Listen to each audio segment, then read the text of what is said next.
Este é o canal YouTube Eli Correia Oficial. Oi, gente! O canal da saudade. Já ultrapassamos a marca dos 500 mil inscritos. Tá faltando você se inscrever, hein? Atenção, canal YouTube Eli Correia Oficial. Se inscreva, dê aquele like, faça aquele joinha e acione o sininho. Sininho tocou, é mais uma postagem. E eu quero lembrar a todos vocês sobre o nosso site, né? Eli Correia Oficial. Tem o Espaço Mulher, tem os cursos profissionalizantes, tem tanta coisa. Eu quero muito que você conheça o nosso site, elicorreiaoficial.com.br. E vamos agora ao canal YouTube Eli Correia Oficial com mais uma carta de saudade. O botão de rosa. Lembro-me como se fosse ontem. Primeiro, vou falar um pouquinho da minha querida avó. Ela era benzedeira, parteira e uma doceira de mão cheia. Seu nome, Deolinda.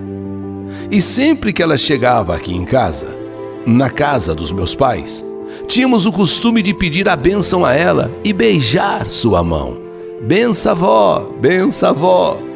Isso era um sinal de respeito aos pais, aos avós, um costume antigo que, infelizmente, foi deixado para trás. Hoje, vivemos em outra época e esse hábito de pedir bênção aos pais, aos avós, não se usa mais. Nesse tempo, eu era criança, quase entrando para a fase de adolescência, e eu amava estudar. Quando chegava da escola, eu adorava arrumar minha mochila e espalhava todos os meus livros, cadernos, canetas na cama dos meus pais. E aí eu me ajoelhava ali no chão e ia fazendo as lições. Sim, eu fazia todas as lições de casa e caprichava muito no meu colorido caderno de português. Ah, que tempo bom! Quando minha avó chegava, se eu estivesse sentindo qualquer coisa, minha mãe pedia para ela me benzer. Era impressionante como a dor ou o mal que eu estava passando naquela hora acabava, mas passava mesmo. Os ramos que ela usava para benzer, as rezas que ela fazia, as promessas e a fé em Deus eram imprescindíveis. E assim éramos curados. Mas com o passar do tempo, minha avó adoeceu. Porém, eu mal sabia o que estava acontecendo direito, porque as crianças, na época, não participavam das conversas dos adultos. Eu apenas notei que a minha avó não aparecia mais aqui em casa, assim como fazia com frequência. Eu sentia falta dela. Até que dias depois, ela veio a falecer.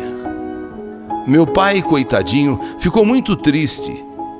Vovó era a mamãe dele.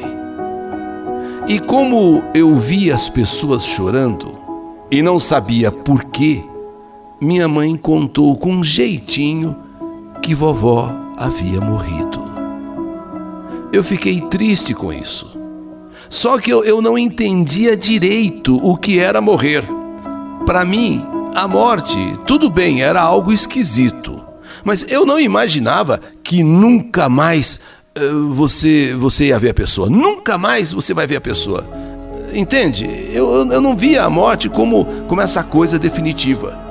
Para mim, era tudo confuso. E como eu era criança ainda, eu não tinha noção direito da situação. Minha avó, na minha cabeça, iria voltar para casa. Sabe, ela morreu, foi viajar, mas ela vai voltar. Esse negócio de morte era só imaginação da minha cabeça, como se fosse um desenho animado. E eu achasse que ela iria voltar. A qualquer momento ela vai voltar. Bem, o enterro da minha avó aconteceria no dia seguinte. Como eu estava em época de prova na escola, minha mãe não gostava que eu faltasse. E eu não fui ao velório e nem ao enterro da minha avó. A minha mãe não gostava que crianças participassem desses momentos tristes, de irem em cemitérios, de irem em velório. Ela procurava nos poupar. Tanto que ela exigiu que eu fosse na escola, mesmo com a morte de vovó. E naquele dia seguinte, horas antes do enterro, eu cheguei da escola. E como de costume, espalhei tudo que eu tinha na minha mochila em cima da cama dos meus pais. Espalhei tudo, cadernos, livros, lápis. E momentos antes do enterro da minha avó, eu que estava ali, debruçada na cama, fazendo minha lição de casa, de repente me veio um sono. Mais um sono. Comecei a abrir a boca. Mas comecei a abrir tanto a boca. Um sono, mais um sono incontrolável. Que eu deixei aquilo tudo ali num canto e deitei no outro lado. E dormi. E dormi pesado. Eu estava com um sono, mas um sono mesmo daqueles. Eu acho que em questão de minutos que eu peguei no sono, eu comecei a sonhar com a minha avó. Talvez por eu ter pensado muito sobre a morte, sobre o velório que minha mãe não deixou e nem deixaria eu ir, e fiquei pensando também no sepultamento de vovó, que seria ainda naquele dia, dali a algumas horas. Eu que estava pensando muito nela e impressionada por talvez não entender direito a morte. Enfim, era um sonho, mas ao mesmo tempo parecia real. Sabe quando você dorme e sonha como se fosse realidade? Você parece que não está sonhando, parece que você está vivendo, sabe uma coisa realmente? No sonho, vovó entrou no quarto, deu a volta assim pela cama onde eu estava deitada, e ao chegar perto de mim, ali do meu lado, ela estava com uma rosa na mão. Ela olhou para mim. Ela não disse nada, apenas olhou com aquele olhar de carinho, deu um leve sorriso, como a dizer: minha neta querida, minha netinha amada.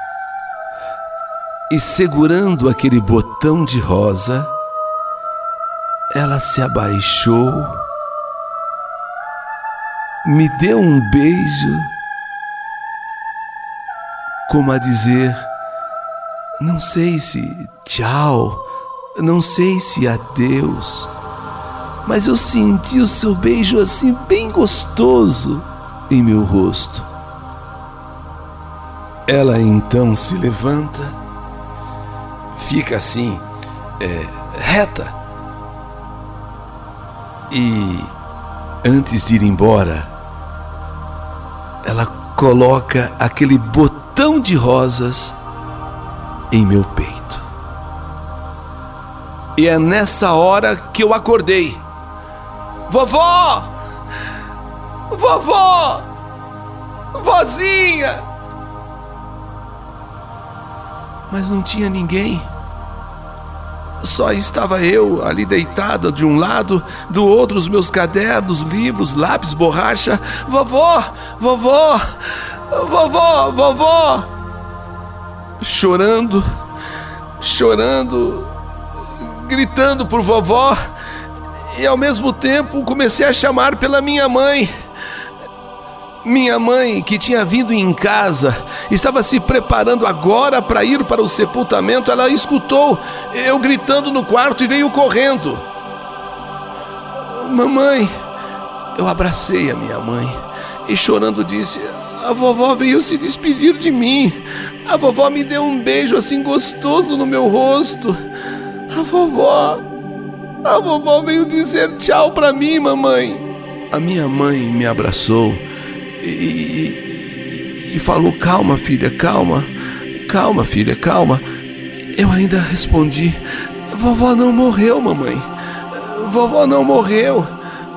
Ela veio aqui no quarto me ver e me entregou esse botão de rosa. Quando eu mostrei para mamãe o botão de rosa que vovó havia me deixado aqui em meu peito,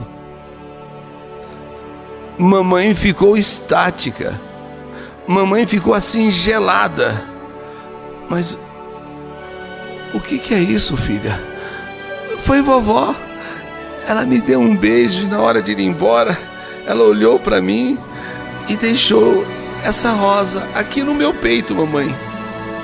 Mamãe começou a chorar tanto, a chorar tanto. Ali era a maior prova de que realmente vovó havia estado naquele quarto. Havia vindo me visitar, havia vindo se despedir de mim. Aquele botão de rosa, da onde teria vindo? Mamãe a princípio não acreditou, mas como? Da onde teria vindo? Sim, chorei muito, porque eu não queria que fosse verdade a morte de vovó. A rosa estava ali, aquele botão de rosa estava ali, testemunhando que vovó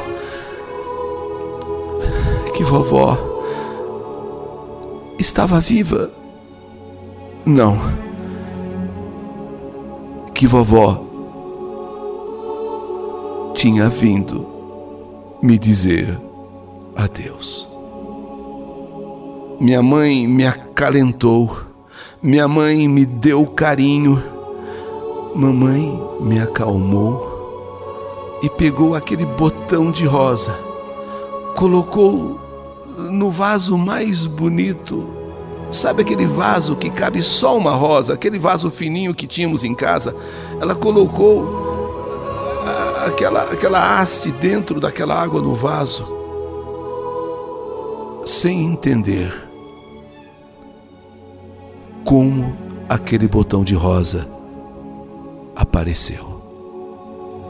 Ela não queria acreditar, mas não havia outro jeito a não ser aceitar uma realidade de que aquele botão de rosa era a prova da presença de vovó ali em casa, especialmente no quarto onde eu dormia e sonhei com ela.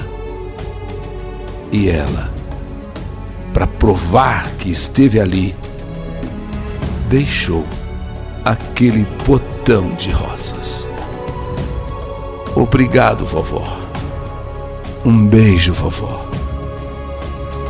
Ainda guardo as pétalas daquela rosa. Todas as pétalas, nenhuma eu deixei perder. A rosa floresceu, murchou, mas as pétalas eu guardei, como se você, vozinha, ainda até hoje esteja aqui comigo. História que a vida escreveu. Que saudade de você, vovó Deolinda. O Botão de Rosas. História do canal YouTube Eli Correia Oficial.